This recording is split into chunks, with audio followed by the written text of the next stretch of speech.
ignorance is not an option. If you live in the United States or even a Western nation in 2021 and you want to have any kind of relevance, we need to get our arms and mind and heart around this conversation. Trying to pretend like it doesn't exist or saying, well, I don't need to engage this. That's just not an option for us anymore. We have to engage it.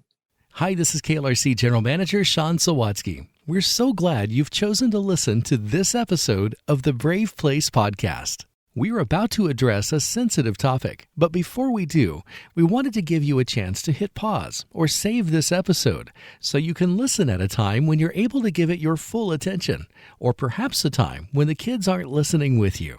After listening, you might feel better prepared to share this podcast with friends or loved ones who might also find it helpful. At KLRC, our mission is to share hope in Jesus through media with as many people as possible.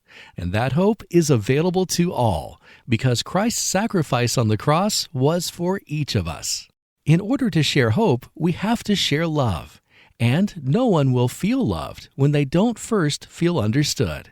The topic we're discussing today relates to transgender identity. Our objective with this podcast is to promote understanding, education, and empathy.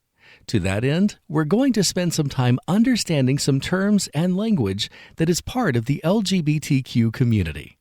At the end of this podcast, we'll share a number of resources that will further assist in our journey of understanding, loving, and sharing hope with as many people as possible. Thank you for listening. Welcome to The Brave Place, where we journey into the lives of brave men and women who have beat the odds or who are in the trenches right now. Difference makers who have truly discovered the warrior that lives within and are living it out. This is the place that will inspire, encourage, enlighten, and challenge that brave person that lives deep down within all of us. Welcome back to The Brave Place. I'm your host, Christy Rodriguez, and I am so glad you could join us today. We are definitely talking about an interesting topic that is all over the news today, and I wanted to bring an expert into the discussion. We're going to be talking about transgender identity, what exactly that encompasses. We'll be educated on terms such as binary, non-binary, gender, genderqueer, gender identity, and how these identities relate to being male and female, stereotypes. We'll even be looking at moral questions, discussing the medical interventions that are taking place in sex reassignment surgeries, and then also why more and more teens today are questioning their gender. We'll have some resources for parents as well. So I hope you can stick around with us today. It's going to be a really great discussion that's certainly relevant to what's going on in our world. So I'm excited. I want to introduce you to my guest today. His name is Dr. Preston Sprinkle, and I've just really been looking forward to this interview. Your latest book, Embodied, which covers transgender identities, the church, and what the Bible has to say. I really enjoyed reading it. I feel like it's this incredible balance between grace and truth, understanding. You do such a phenomenal job of getting both sides of the coin here of where the LGBTQ and transgender community, where they are all coming from, and where the church, what the Bible has to say, and where you as a believer come from. So just welcome to The Brave Place. Thanks for having me on. I'm honored, truly honored to be here. Thanks for inviting me on.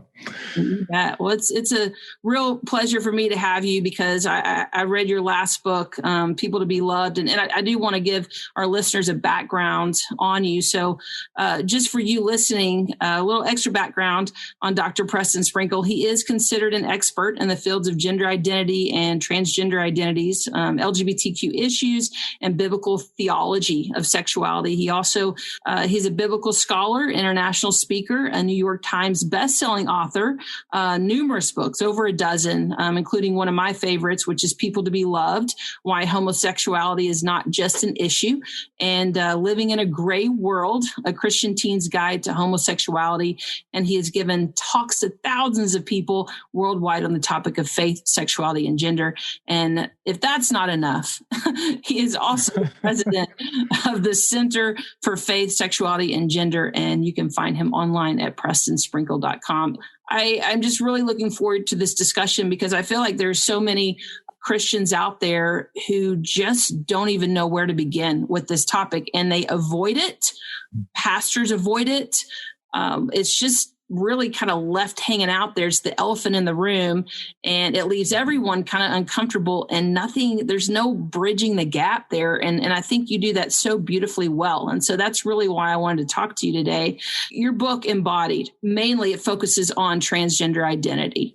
And so can you just kind of give me a little background on what even inspired that and what your goal and your purpose is for writing this book? Yeah, man. Well, that's a big question. And researching and thinking through what the Bible says about homosexuality or same-sex relationships, I realized that there's a big difference between the LGB and the T. What does it mean to experience some level of incongruence between your internal sense of who you are and your biological sex? What role of biological sex in determining human identity? Can someone be, quote unquote, born in the wrong body, as some people, as the popular phrase goes? And we can almost say T plus, because there's other identity labels that bring a whole new set of questions. But yeah, so I spent the last 5 years doing a ton of research in many different fields of study, from psychology to brain research to obviously a lot of study on what the Bible says about this, and looking at people who are giving a whole spectrum of different opinions and thoughts on it. I think I say in the preface to the book, it was the most challenging book I've written to be able to understand the complexity of the various ethical, scientific, theological concepts, but then also to humanize people and to listen to people and try your best to walk in people's shoes who sometimes have had a really tough experiences in the church, even to try to combine that kind of intellectual thoughtfulness that this topic necessitates, but also the sort of pastoral compassion that it necessitates us to, and try to combine those both in the one book. That's what made it the most challenging book. If you consider yourself a Christian leader on some level, whether you're a pastor, parent, youth leader, campus leader, if that is you, silence is not an option. Like, there are good ways of going about this conversation, and there's a lot of bad ways of going about it, but not going about it might be the worst way of all. To live in 2021, when sexuality and gender questions are all around us and people are just desperately in need of guidance, to say, the fact is, and it is a fact, questions about faith, sexuality, and gender have become the most pressing, volatile, misunderstood questions facing the church today. Years ago, it was like, well, few people really need guidance on. Well, I would say they actually did. They just kept it in, secret. But in this day and age, these are questions that are just everywhere, and people desperately need guidance. So why did I write the book? So I wanted to help people to understand what has become a really complex conversation, with two goals in mind. One, that they would be able to wrap their minds around some of the complex conceptual issues that this conversation involves, but also that their hearts would grow to love people, but more, especially people that have been misunderstood and marginalized by the church. And so I want people to think more deeper about this topic and to love more widely the people that are this topic. I appreciate that so much. I think just from my own background of living as LGBTQ, like in that world, I think I just have such a deep appreciation for what you're doing. Just from my own experience, I did seek out counsel from the church, and they really didn't have anything to offer me. It's not that they didn't want to, they just didn't have the tools. And I think a large part of what you're doing truly is equipping the church to do that. And so speaking of that, bridging the gap, I do want to talk about these terms that you mentioned, that I think a lot of people don't even know what these mean, and they're unaware of. Gender queer, gender fluid, or pangender, which falls under this non-binary identity. And so can you just touch on those? We're looking at binary and non-binary. And right now I'm talking about non-binary. What does that mean? And then these other terms that I mentioned. Yeah. So, these terms, they can be confusing and misunderstood even by the people that use them. Let me back up actually and just briefly talk about the difference between sex and gender. Until you understand the difference between sex and gender, you can't get anywhere in this conversation. So sex, back, before 1970, say, sex and gender were used as synonyms. If you're male or female, that's your sex, that's your gender. And people would use sex and gender interchangeably. And still today, a lot of people still do that, but within academic circles, and it's actually now become way more popular in pop culture, people distinguish between sex and gender. Sex has to do with your biological sex, whether you're male or female. And that one shouldn't be disputed. I still see people dispute biological sex today, but that's one of those basic aspects of what it means to be human is we are a sexually dimorphic species. A small percentage of humans might have atypical features in their male or female sexual anatomy, popularly known as intersex. But male and female are still the only two sex categories that exist. Humans, that's not scientifically disputed. So sex is a binary. There's one or the other, male, female. Now, gender is often used to describe a different aspect of our human experience. Most people would define gender as the psychological, social, and cultural aspects of being male or female. And within the trans conversation, there's kind of two subcategories of gender that are really important. Gender identity, which is defined basically by everybody in the field as one's internal sense of being male, female, both, or neither. It's how you. I hate even use the term feeling. That can seem too weak, because I sometimes feel like ice cream, or I feel tired, or I feel like watching a good movie. That's a pretty flippant, superficial feeling, right? Somebody that has an internal sense that they're not male or not female, even if they biologically are, that can be super severe and disruptive to their life, to say the least. So yeah, gender identity, one's internal sense of being male, both, or neither. And then you have these things called gender roles, cultural expectations for maleness or femaleness. You can almost shorthand gender role as femininity and masculinity. You can have, females who, based on maybe their hairstyle, their dress, their career choice, might be considered more stereotypically masculine, but they're still 100% female. That would be gender role, like the expectations for what it means to be a man or woman. The biggest question then is if somebody experiences some kind of incongruence between their biological sex and their gender identity, their internal sense of who they are, then which one are they and why? It's a basic question that I rarely see asked, but my whole book is basically trying to unpack that. So to finally get to your question, Christia, when it comes to categories like gender queer, non-binary, gender fluid, pangender, anything with the term gender in it, we have to make really clear it's dealing with gender, not sex. So if somebody says I'm non-binary, 99.99% of people who identify as non-binary are either male or female, but their gender might not be exclusively one or the other. And I hope, please track with me here according to my definitions.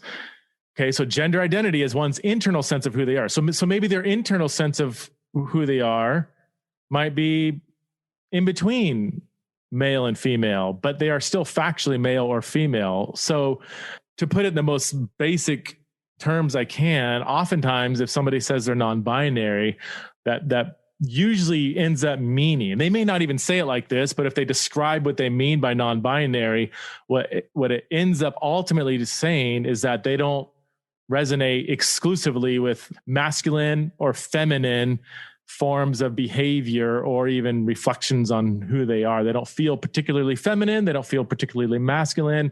They're somewhere in between. Non-binary would be I'm neither one or the other. If somebody says they're gender fluid just means it can kind of go back and forth. So maybe on Monday they feel more masculine, on Tuesday they act more feminine, and it just kind of goes back and forth. Pan gender is a lot of these, there's so much overlap. It just depends on what they mean by it. But pan means all. So I'm pangender, meaning I believe that there are many different genders and I might resonate with many of them or all of them. And again, we're not dealing with categories of biological sex, because that's where most people get super confused. Like, wait a minute, what does that even mean? How many genders are there? Well, there's 2 biological sexes, but if we define gender as your internal sense of who you are, assuming that definition, which is the most popular accepted definition of gender identity, then how many genders are there? I was speaking at a church a couple of days ago, and I asked that question. I heard a lot of people say, well, 7 billion, like how many different internal senses of self are there? Well, every human's unique and has a slightly different experience. And so sometimes these identity labels they sound stronger than they really are, if I can put it in those terms. Because one person, I don't know, Christy, you can maybe resonate with this. I know I could resonate with this. Like, I don't feel, if you take the stereotype of masculinity, I'm like, well, there's several things I would resonate with, and other things where I'm like, actually, no, like I will swerve to dodge like a squirrel running across the road. Like and sometimes when I hit that squirrel, my heart aches. Most people would say that's a more feminine characteristic. So if somebody else has that kind of wrestling with these 2 stereotypes, then they might say, well, that means I'm kind of non-binary, or I'm not fully masculine or feminine. So I'll try to keep this shorter, but some of these categories have so many assumptions that need to be understood so that we can fully understand what they mean. So we don't just kind of freak out because I hear people freak out all the time, how many genders are there, and Facebook gives you like 74 options and people are like, what's going on? This is crazy. And it's like, well, let's at least try to understand what people are meaning by these terms. And then we can kind of interact with, people who are wrestling with sometimes some really serious issues in their life, And I think that's important to remember too, that just understanding doesn't mean that you're accepting that as truth. Like from a biblical perspective, you're seeking understanding. People don't care what you have to say until they know that you care. And And so whenever someone knows that you care, then they'll be more inclined to hear what you have to say. But part of caring is understanding. That's right. How we learn from each other. A lot of Christians struggle in that department where they automatically put that wall up and they say, well, I don't have to cater to all these terms and all these gender identities. And so I think that's why that's so important that we go through this and we understand how can we relate to this population who is struggling and hurting and wanting to be seen and heard, so that maybe we can provide that healing that Jesus offers in their lives. So I just want to reiterate, it's such a brilliant line that, just seeking to understand somebody's terminology, their perspective, doesn't mean you agree with it. But a relationship with this person is nearly impossible if you just say, I'm going to refuse to try to understand what you're saying, or I'm going to jump really quickly and just mock it or say, no, if somebody says, well, I identify as non-binary, and you just jump in and like, what do you mean by that? Well, that doesn't know. You're a male, you're a female, or whatever. And it's like, you may be speaking truth, but you're not embodying love. And no one's going to care about your truth until they feel your grace and compassion and love. And we see this in the Bible all the time. I mean, the classic example is Paul on Mars Hill. He's in Athens, wandering around. There's idols everywhere. There's all these philosophers spouting off all kinds of ideas that clash with the biblical worldview. And instead of saying, look at all you stinking idolaters, you're worshiping this, where, he says, it looks like you guys are kind of religious.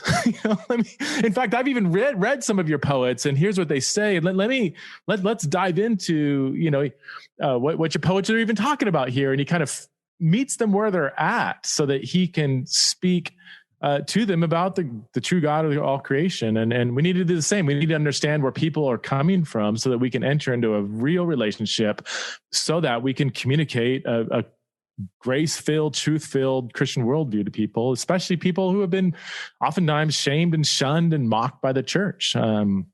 So as Christians, we can't repeat some of the mistakes we've done in the past and how we've gone about this conversation.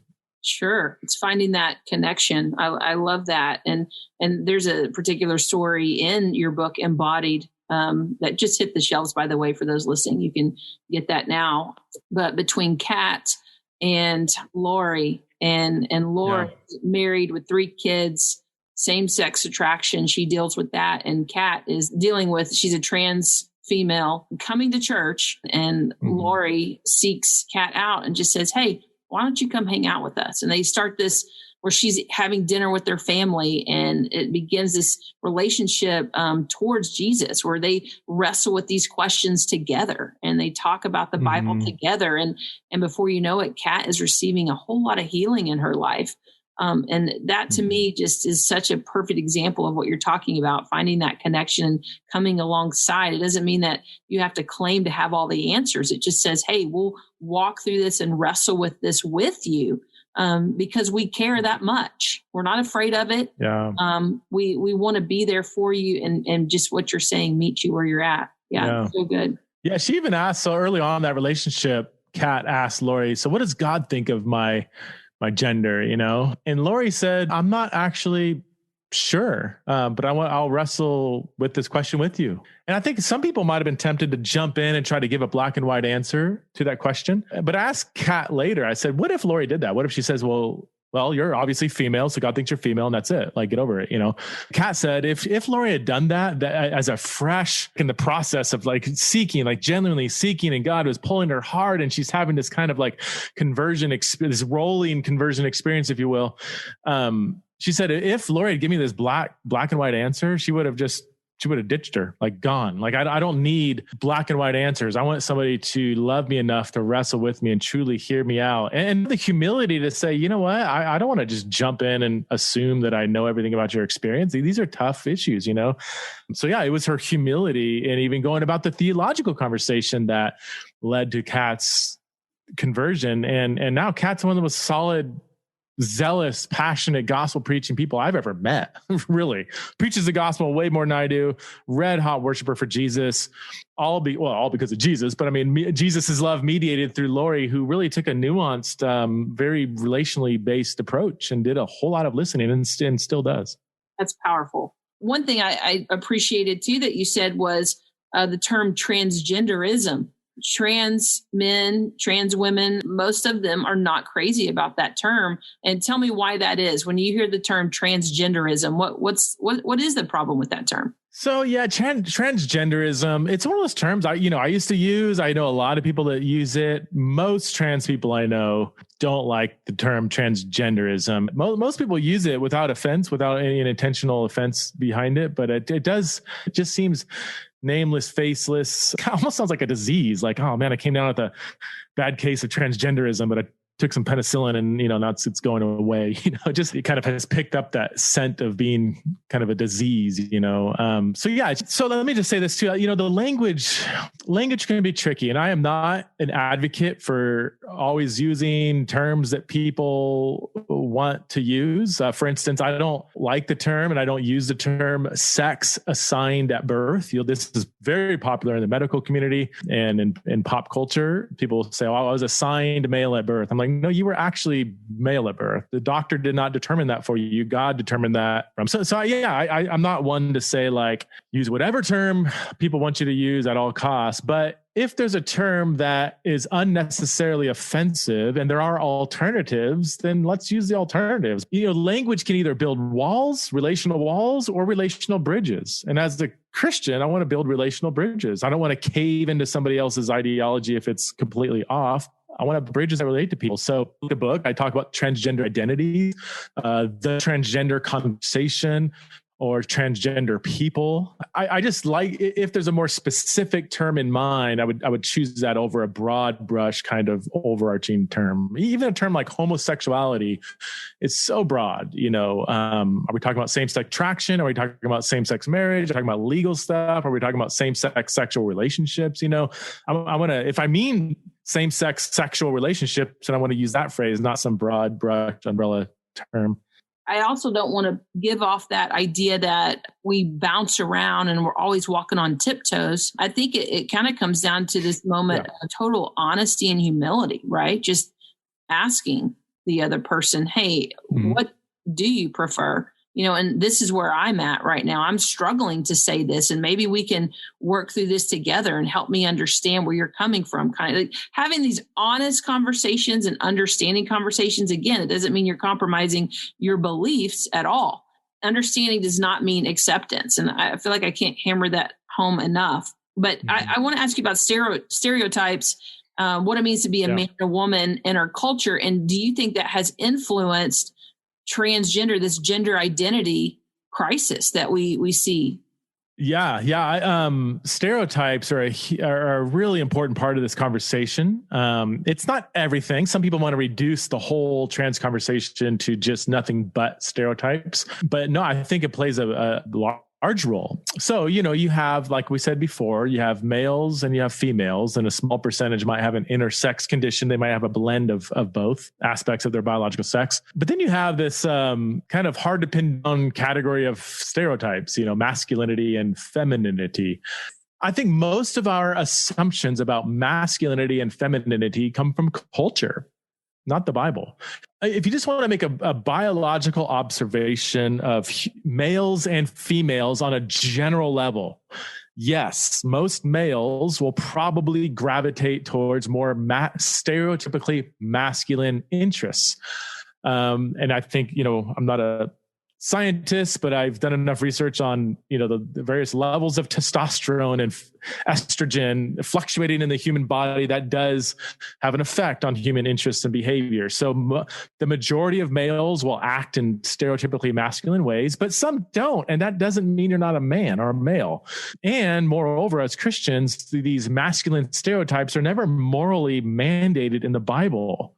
Especially younger people who are wrestling with their gender identity. Oftentimes, I think they're being culturally confused because for some people, again, please, I'm not saying for everybody, but for some people, they might just be a non-feminine female or a non-masculine male. And I think our society is creating these confusing categories of like, oh, if you don't match up to this narrow box of whatever, then maybe you're non-binary or gender fluid or pangender or trans, or there's all these other alternative categories that society has placed on people that don't match up to these narrow stereotypes. And I think this is where Christianity has a golden opportunity to push back and have a more expansive view of what it means to be a man and a woman. I think that is such an interesting angle too, because you think about how often the LGBTQ community does not want to be put in a box, right? Yeah. That they use the box of stereotype to determine what they want to be. Kind of like you brought this up in your book, the Caitlyn Jenner situation where Bruce Jenner's on the cover of Vanity Fair. And there's a quote in here by a trans woman who she was troubled by this picture. Yeah, the trans woman is Miranda Yardley. I just had her on my podcast, actually. Fascinating conversation. She's a older, she would say transsexual, who's very critical of what she sees as a trans kind of ideology that's simply resurrecting these old stereotypes. And the people who are most kind of upset at how Caitlyn Jenner was publicized is that, and a lot of people are familiar with that picture of Caitlyn on the cover of Vanity Fair, where she's dressed in a very sensual, erotic kind of presentation.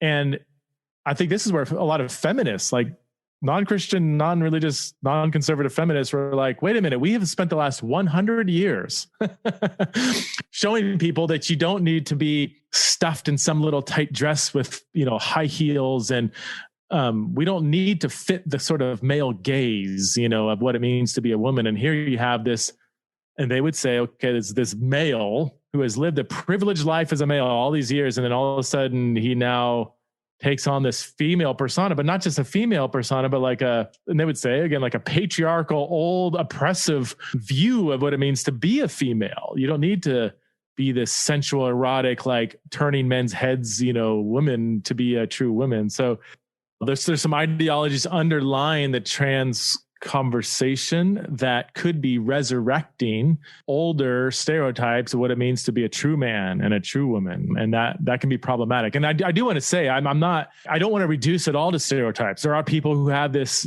debilitating psychological condition that just seems to come from within from the time they were 3 years old. I've got friends from the time they were 3 years old had just crippling anxiety over their biological sex.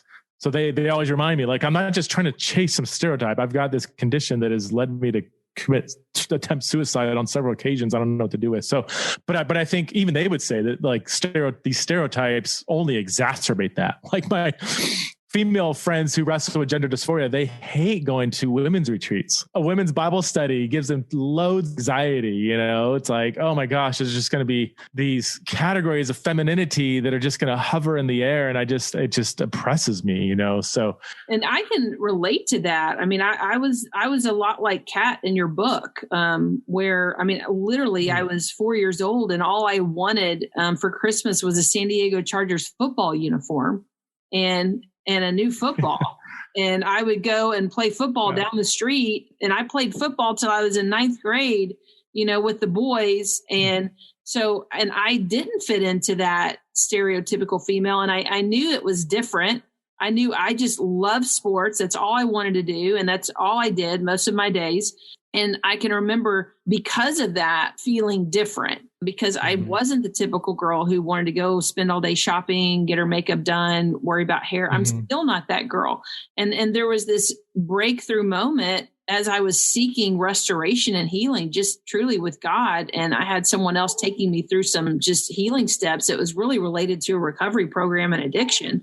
But through that, it was me working through patterns in my life and combating truth with this deception. Basically, I was a girl who loved these masculine things.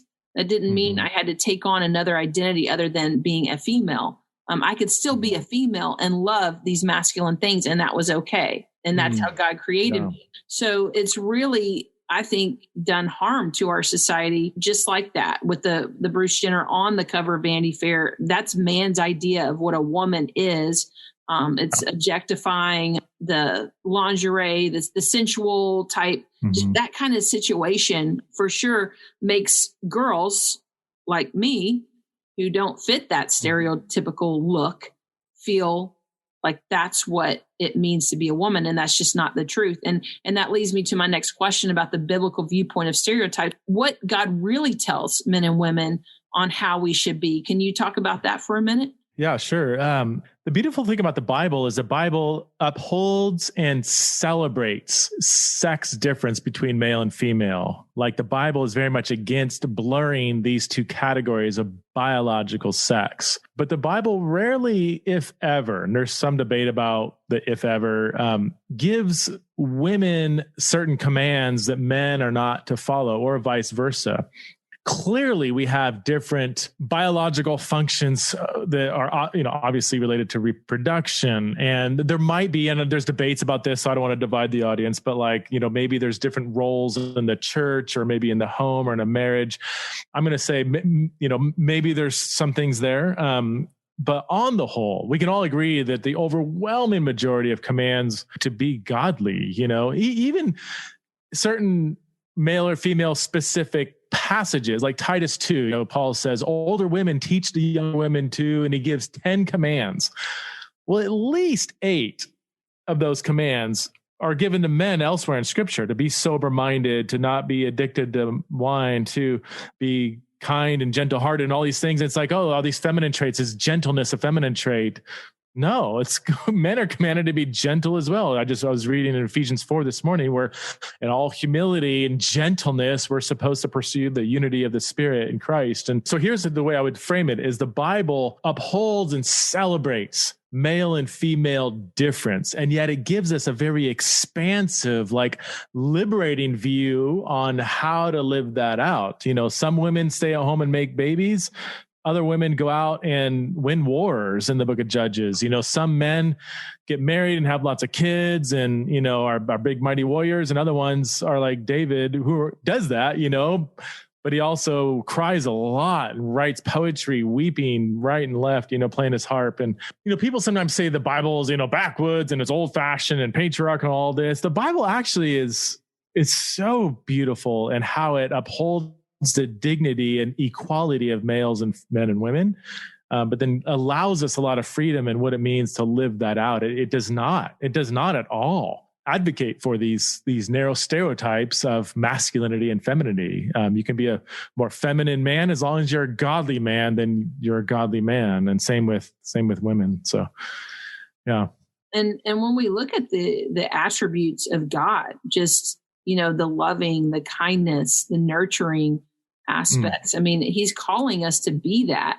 And so often we do, like men, they will shy away from those attributes when really that's what we're called to be, Christ-like. And, and it's okay to display those. I wanted to ask you, because I know we're on a limited time frame here. So before I let you go, I did want to ask you just about the medical interventions today. They're starting early, even in the ages 6, 7, 8 years old, most predominantly in the teens. What are your thoughts on what's going on with that?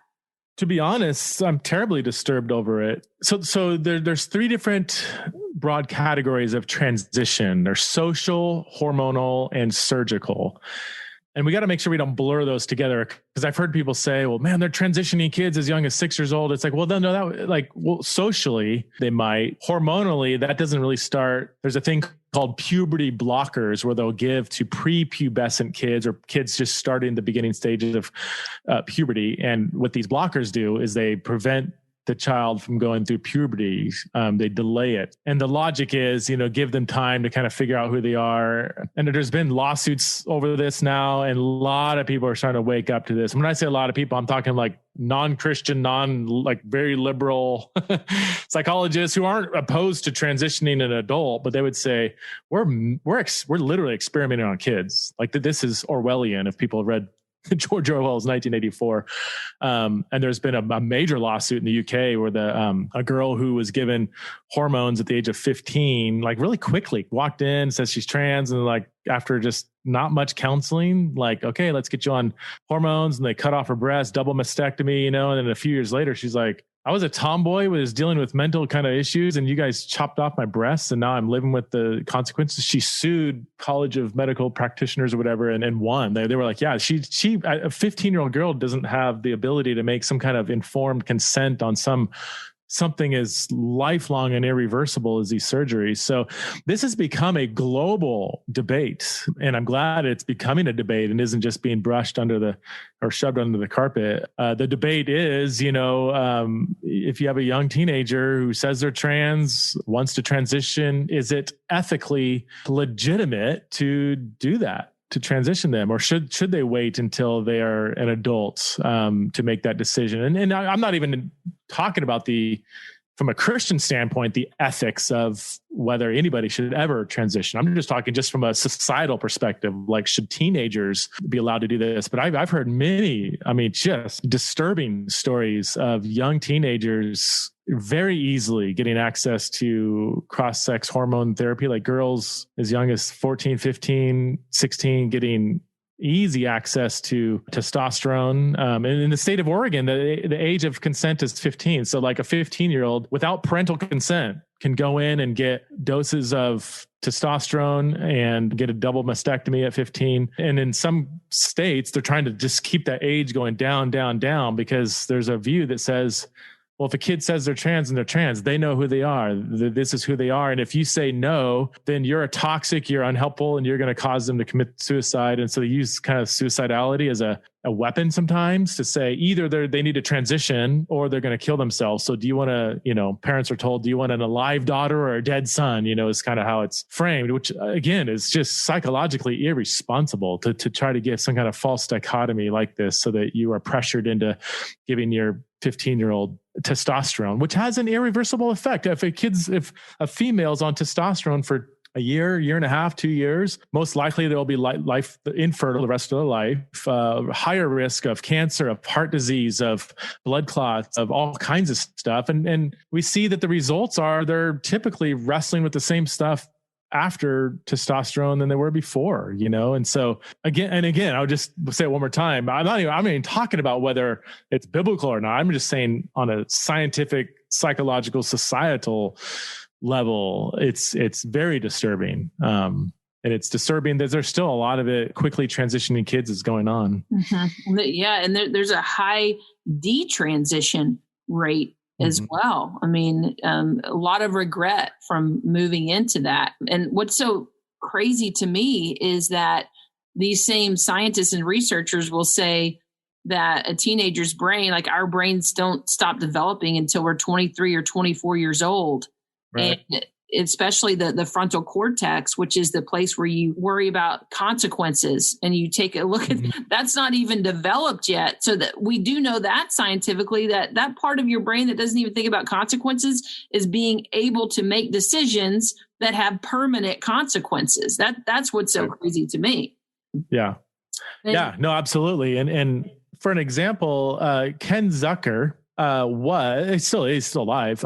It's getting older, but the world-renowned expert in gender dysphoria among children. I mean, this guy has seen thousands of patients, has spent 30 years researching this, and he had a clinic in Toronto. And he, again, this guy's like not conservative by any stretch of the imagination. He's not religious, he took an approach called a biopsychosocial approach to gender dysphoria, meaning if somebody comes in and they're suffering from gender dysphoria, so you have a male who doesn't feel like they're male, he took an approach saying, let's explore their mental health. Let's explore background trauma. Like, have they been through something? Is there something going on what else is going on inside of them that may need to be addressed?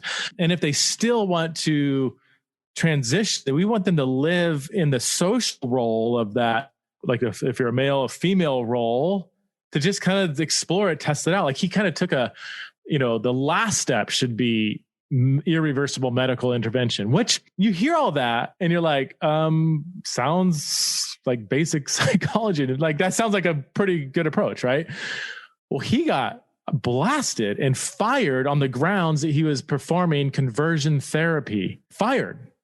Here's a liberal psychologist, a world-renowned expert, and now he's being pegged as like he practices conversion therapy. And he's like, isn't the essence of conversion therapy actually converting somebody's biological sex? Like, what do you mean conversion therapy? I'm exploring. And when he does explore all the other mental health issues that these kids are wrestling with, he would unearth all kinds of stuff that what seemed to be connected to gender dysphoria. Not in every case, but in a lot of cases. Wouldn't you rather? And this is where some people would say no, but wouldn't you rather have somebody work through some psychological issues and then find where the maybe link is to their dysphoria, have that be relieved, and have them live in their biological sex without the psychological turmoil? Wouldn't that be the best possible scenario? And some people were like, no, if they have dysphoria, that means they're trans and their body needs to be changed to conform to their internal sense of who they are. And that perspective is actually pervasive in the medical community, which it truly is shocking and disturbing, honestly. Let me ask you about parents. What can a parent do when his or her child comes and says, hey, mom, dad, I'm trans female, I'm trans male, I'm wanting to transition? I know there's a term that you use, rapid onset gender dysphoria. And can you just touch on that for a minute? And parents are seeing this a lot. So define what that is and how a parent can respond to this situation. Rapid onset gender dysphoria has to do with the massive increase, and it is massive, of particularly biological females, teenage females, who seemingly out of nowhere and in a group context come out as trans. When I say trans, that's a shorthand for transgender, non-binary, genderqueer, gender fluid, and many other gender identities. For instance, the United Kingdom has seen the gender clinic at the United Kingdom has seen a 5,000% increase in biological female teenagers coming to their clinic for help with their gender, like they're wrestling with their gender on some level. Like that is unprecedented. And so this has become super popular. And what they're finding is a large percentage of this population has no prior history of gender dysphoria. But in the last 10 years, it is overwhelmingly females with no gender dysphoria in their childhood past they seem to come out as trans out of nowhere as a teenager in a group context. So it's like they come out as trans, or parents like, where did this come from? Then they look and like 3 or 4 of their friends came out as trans that week at school. It raised the question, like, what is there some social role, some social contagion that is happening, something in their social environment? What are they watching online? What are they learning at school? And what are their friends talking about? And they're finding that there's a lot of evidence for, not in every case, but in a lot of cases among teenage females with this kind of trajectory, that they're often dealing with other mental health issues. They're often very lonely, isolated at school.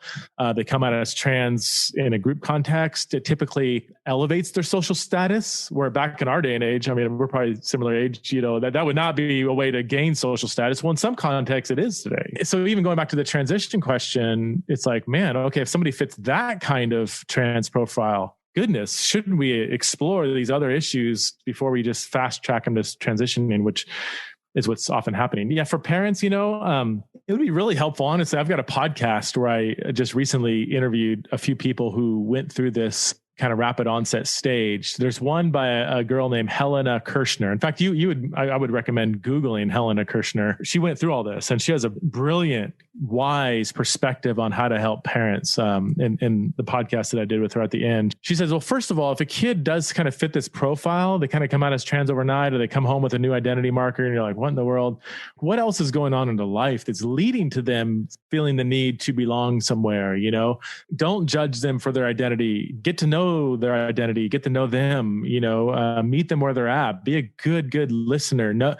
Let them know that you are a safe place where they can come and wrestle with things out loud and not feel judged, because especially parents, I'm a parent, very easy for us to just kind of jump in and parent our kid, and steer them right. But sometimes we need to be better counselors than parents among kids that are wrestling with this. And I would also say, lastly, we shouldn't explicitly or even implicitly or explicitly give our kids the impression that they need to fit some stereotype to be who they are. And this can sometimes happen, especially in environments where a boy isn't particularly masculine or a female isn't particularly feminine. Sometimes if the parents try to stuff them or steer them towards this narrow stereotype, it can actually have a reverse effect and push them farther away from you, and maybe even further into a trans identity. If they're like, well, if I'm a girl and I don't fit this feminine stereotype, then all my friends and all my teachers say I might be trans, so that might be what I am. But then it's kind of sad, but the parent has almost unintentionally pushed them towards that because they've had this expectation of femininity or masculinity that their kid is not matching up to. So I would say loosen up on the stereotypes, and that could very much work in your favor. One final question, and if you can give me in one or two sentences, what would you say to the body of Christ, how we can bridge this gap? Silence or ignorance is not an option. If you live in the United States or even a Western nation in 2021, and you want to have any kind of relevance, we need to understand, get our arms and mind and heart around this conversation. Read some books, listen to some podcasts, even better, meet some people and listen to their stories. But just trying to pretend like it doesn't exist or saying, well, I don't need to engage this, that's just not an option for us anymore. We have to engage it. I just want to add this. It starts with within our own families, educating our children. I have an 8-year-old. As he ventures into middle school, I need to start prepping him now for what these conversations can look like on his level, but I can't prep him if I'm not educated on it. But just how to navigate that when these situations pop up. It's that him being grounded in who he is in Christ. And as a parent, I feel a very strong responsibility, especially where our culture is today. I appreciate you so much, Preston. Thank you for hanging this hour with me. And for those of you listening, I really encourage you to check out Preston's book, his latest one, Embodied, and all the other ones that he has. You can go to prestonsprinkle.com. Preston, is there anything else you want to add on how people can find you? I know you mentioned your podcast. Yeah, Theology in the Raw. I record 2 podcasts a week. Third of them are usually on sexuality and gender. I also have a website, prestonsprinkle.com. And also in terms of sexuality and gender, my ministry website, centerforfaith.com, would highly encourage people to go there. It's kind of a one-stop resource center for a Christian perspective on this conversation. There's endless resources they can check out there, centerforfaith.com. Awesome. Thank you so much. And for those of you listening, if you have any questions about today's podcast, you can email me, Christy at thebraveplace.org. Christy spelled Christy at thebraveplace.org. I would love to hear from you and your thoughts on this podcast. And please go check out Preston's information wherever you can and equip yourself. Thank you for joining us. Have an awesome day and a brave day. Thanks for listening to The Brave Place, part of the KLRC Podcast Network.